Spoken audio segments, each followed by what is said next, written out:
Yo, what's up? This is your host, Aslan Williams, with the show Spell Basketball.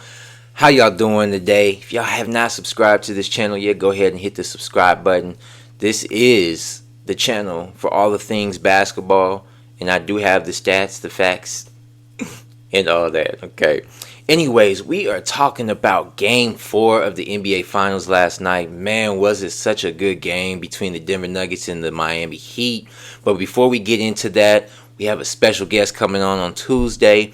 It's going to be, I'm excited for this because I'm excited. Like, it's somebody I've known for years, somebody who's very successful, you know, doing big things, not only on the basketball court, but just in life as well. And I'm excited for this show coming up on Tuesday. So be on the lookout for that. I will post that information Monday of who will be on the show Tuesday, okay? So back to the game. Oh, and also before that, after the NBA Finals, I will be covering the WNBA as well. I'm excited about that because it's going to allow me to challenge myself to know the stats and the facts and all that about the women as well. So ladies, hop on. I need y'all's input too. If y'all got something to say, think y'all know about basketball or do know about basketball, used to play or whatever, I want to hear from y'all too. So, ladies, y'all get prepared because y'all season is coming. And I'm going to make sure I do it with excellence as well, okay? I'm not just going to put all this effort into the NBA and not do the same with you all. Whatever I'm going to do, no matter who it's for, I promise you I'm going to do it in excellence. So, ladies, I need y'all, okay? I need y'all. All right. Anyways, Game 4 of the NBA Finals between the Nuggets and the Heat. It was a good game. It was back and forth till about the second half. Denver kind of took control in that second half. And Denver had a couple surprises. A couple players step up. Miami, did what they could. A couple players did not show up.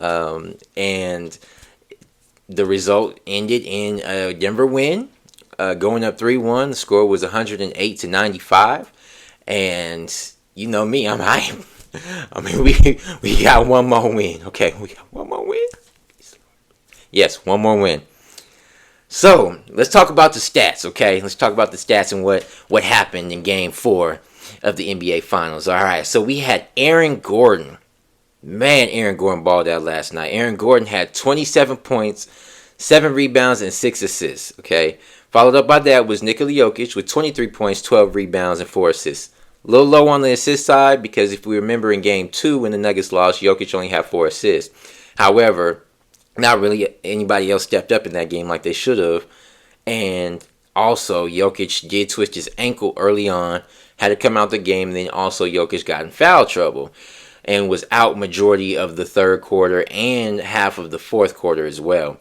So that was huge because if y'all remember in the last episode, I did say that Miami needed to get either Jokic or Murray in foul trouble in order for them to have a chance.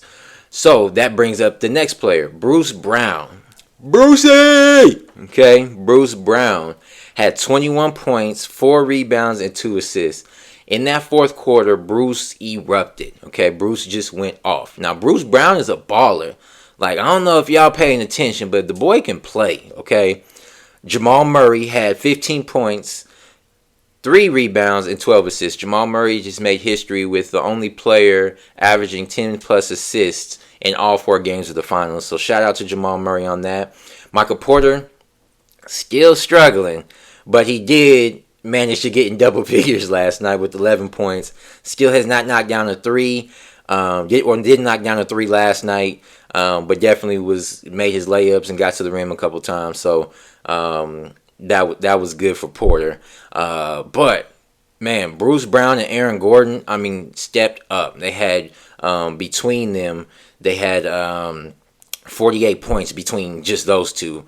And so that was huge for Denver. That was huge. Miami played very good D on Jamal Murray yesterday was being really physical with them, but I thought Jamal Murray did make a lot of good, smart decisions. He did not hold the ball as long, even though there were some points where he did hold the ball a little bit longer than he should have and tried to force some things, but we'll get into that a little bit later. For the Miami Heat, Jimmy Butler had 25 points, 7 rebounds, and 7 assists. Pretty well-rounded, average game for Jimmy Butler.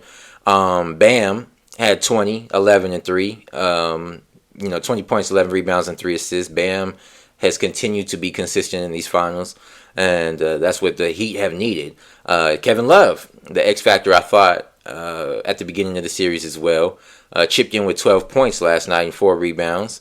I think Kevin Love needs to get a little bit more playing time, especially with Strus being so inconsistent. Strus had 0 points last night. Gabe Vincent had 2 points last night. Gabe Vincent didn't even really see time really like that in the second half because Kyle Lowry actually played very well yesterday. He chipped in with 13 points, 3 rebounds, and 7 assists.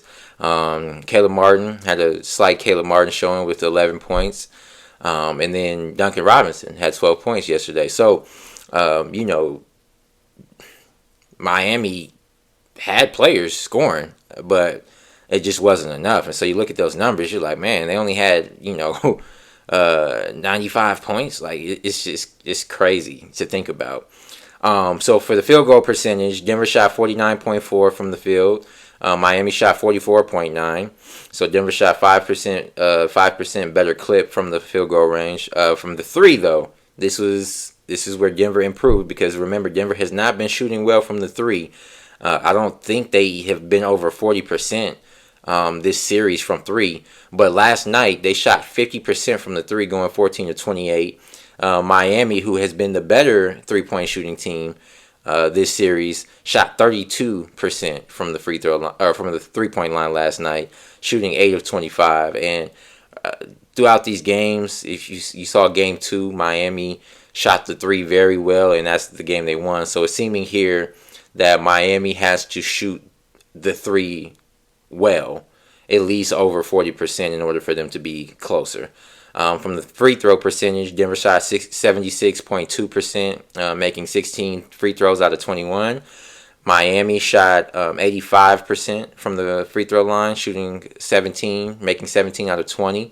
Rebounding, now in game 3, Denver out-rebounded Miami by 25 rebounds. Now Miami out-rebounded Denver this series, or this game, with 37-34, so they out-rebounded Denver by 3.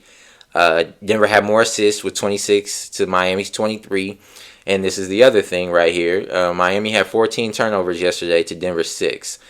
Denver has been averaging about 10-plus turnovers a game, and for them to have 6 turnovers yesterday was great for them and definitely showed why they were able to pull the game out.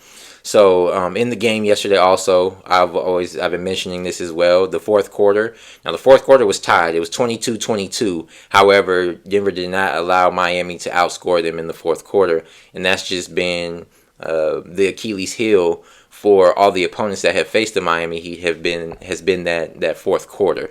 So Denver has done well at maintaining dominance or maintaining even with Miami in the fourth quarter of the last 2 games. So the notes I have moving toward game 5, which is back in Denver. Denver has to use this 6-man, which is that altitude. They have to run. When I do believe Miami is very fatigued at this moment. Just the path that they've had to get to the finals. I mean, barely got out the play-in tournament, barely beat Chicago. Then they beat Milwaukee 4-1. Then they had a series with the Knicks 4-2. Then they were up 3-0 on Boston. And then Boston came all the way back and almost beat them. And so that was a 7-game series. And now they're facing Denver, who's I think is the healthier, more fresh team. And so I do think fatigue is starting to take a toll on Miami, and so Denver has to use that altitude, and they got to run Miami this next game. But Denver also is going to have to play like they're down 3-1, so they can't just go into here, we're home, Miami's just going to hand us this. No, like Denver's going to have to come in and play like they have 3 more games to win, and I believe Michael Malone said that last night. I'm a huge Michael Porter fan. Like, I love Michael Porter. So I've literally been praying for the man every game that he has a breakout game. So I think this would be a good game for him to break out in to help Denver close it out. So I think get him going, which they did yesterday. They tried to get him going on a couple shots, and he did knock him down, but he was able to get some layups around the basket, which I think will help his confidence out a little bit better. One of the Brown brothers, either Christian or Bruce, I think they're going to have a decent game coming off the bench in double figures. I think, again, the last two games, you had Christian Brown in game 3 coming big with 15. Then you had Bruce Brown last night just erupt for 21 and just was unstoppable, literally. Like, he was just in that zone. So one of them have to get going, have to produce. KCP also really hasn't had that much of a breakout game, but I think this is another situation where he could break out and have a good game shooting. He had a big 3 last night, though. A big 3 that it was kind of like the dagger last night. So that Denver needed that. Jeff Green only had 3 points, but he hit a very big 3 when Miami was trying to get momentum coming back into the game. So the bench is going to have to show up between the Brown brothers and. Hopefully Jeff Green could chip in with a little something. And I think Murray alluded to this yesterday as well. Is not forcing things. At one point, Murray was gassed and he was very tired, and so he was trying to make something happen. So I think Murray just not trying to force as much, and he's done a lot better job. I've seen him evolve through these playoffs of making smarter decisions, not trying to force anything, coming off the ball a little bit more, getting the ball into other people's hands. So that's one thing. That's why he's averaging, the assists that he is. He's averaging 10 plus assists in this series. So Murray not forcing things, but just the simple fact of it is finish them off, and leave no doubt. In the words of Coach Yost on Remember the Titans.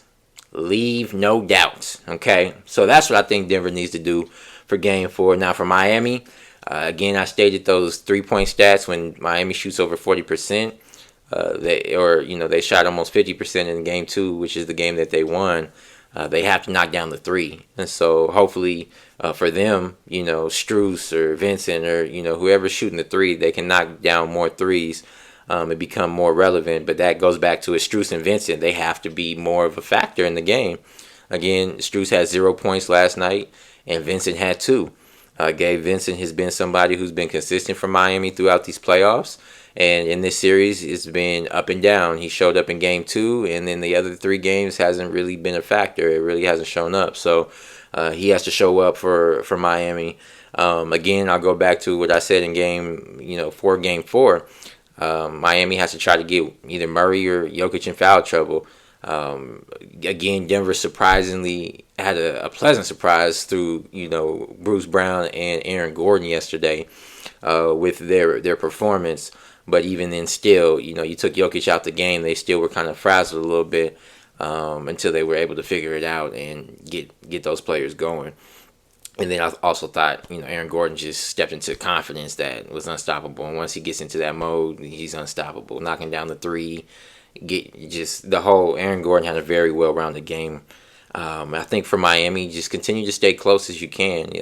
When they go down big on Denver, it's really hard for them to come back. And Denver, I have been very impressed with Denver this series and these playoffs. They've learned how to finish, which I always thought was something that was a problem with Denver, was learning how to finish or not maintaining the lead or putting their foot on the gas, and so which they still have an issue with sometimes, but they definitely have learned how to finish games, and so that's been good. But Miami, if you hang around and stick around, and I think if you going into the 4th, if you're in single digits, that you have a chance. If you're Miami, when Miami's been down double digits outside of even Game 2 when they won, they were only down 8.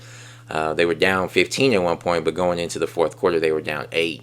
And so try to keep it close, try to hang around, and that 4th quarter is your territory. So that's where you want to instate your dominance, and that's where you play your best basketball.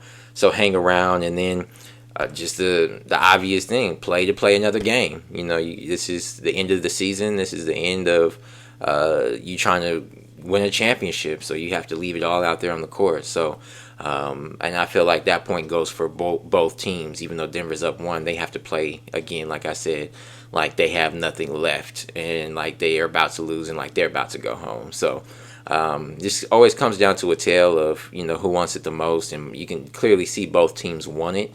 But Denver has been the better overall team and the most consistent team throughout these playoffs. So it's gonna get interesting. But I have my prediction for Nuggets in 5.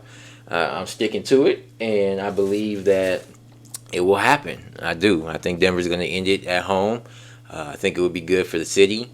Being from Denver, I know it's gonna be good for the city, but with that being said, all the homies and homegirls out in Denver. Granted that Denver does win this game, y'all be safe. Don't tear up the city. Just be safe, please. Okay. But this is going to be major for the city of Denver. I'm excited. It's first championship in the NBA. Granted that we win, and it's amazing. It really is. And so, but yes, that is the recap for Game 4. Game 5 is Monday at 8:30 Eastern Standard Time on ABC. So y'all tune in, watch it. I know all of Denver is going to be tuning in to that, but we'll see what happens. But for me, go Nuggets. That's my squad. So I'm excited to see what happens. But again, if y'all have not subscribed to this channel, go ahead and hit the like button. Go ahead and hit the subscribe button. I'm saying like button like he's on Instagram. But also, yes, I forgot about that. On Instagram, I do have a Spell Basketball Show page. So go follow that page on Instagram. It is at the little @ sign, Spell Basketball Show. So go follow that. Show the page some love. That's where I keep my updates and everything going on there. But yeah, it's been a pleasure. This is such a fun journey. I thoroughly enjoy doing this, and it's fun to see what y'all think and what y'all have to say. And so I will see y'all Tuesday. So we're gonna have 2 segments. We're gonna have the show of the game, the recap from Game 5, whether the Nuggets win or lose, or move forward. If it moves forward, we'll continue to have the game recaps. But then we'll also have the show with the special guests. So look for 2 things on Tuesday. It's gonna be great. Man, this is just exciting. Like, I'm very excited about this. So, with that being said, this is Spell Basketball with Aslan Williams. I got the stats, I got the facts, and I got all that. Okay, I love y'all. Y'all have a blessed day.